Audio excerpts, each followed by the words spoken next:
సికింద్రాబాద్ నూతన పెన్షన్ విధానాన్ని రద్దు చేసి పాత పెన్షన్ విధానాన్ని అమలు చేయాలని డిమాండ్ చేస్తూ రైల్వే ఉద్యోగ కార్మిక సంఘాలు దక్షిణ మధ్య రైల్వే ఎంప్లాయీస్ యూనియన్ ఆధ్వర్యంలో నిరసన చేపట్టారు.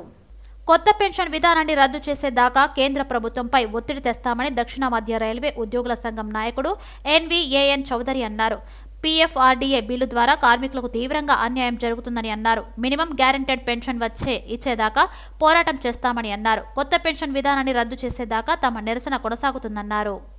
కార్మిక సంఘాలు దేశవ్యాప్త కార్మిక సంఘాలన్నీ ఒక తాటిపైకి వచ్చి వాళ్ళ పిలుపు మేరకు రాఘవయ్య గారు ఎంటైర్ ఇండియాలో ఉన్న అన్ని యూనిట్స్ లో 8, 9, 10, 11 రిలే హంగర్ ఫాస్టింగ్ చేయమని ఈ యొక్క కొత్త పెన్షన్ విధానాన్ని రద్దు చేసేదాకా కేంద్ర ప్రభుత్వంపై ఒత్తిడి తెచ్చి అలాగే పిఎఫ్ఆర్డీఏ బిల్లు ద్వారా కార్మికులకి అన్యాయం జరుగుతుంది కాబట్టి మినిమం గ్యారెంటెడ్ పెన్షన్ అయినా ఇచ్చే విధంగా కేంద్ర ప్రభుత్వంపై ఒత్తిడి తేవాలని ఈ యొక్క రిలే హంగర్ ఫాస్ట్ జరుగుతుంది.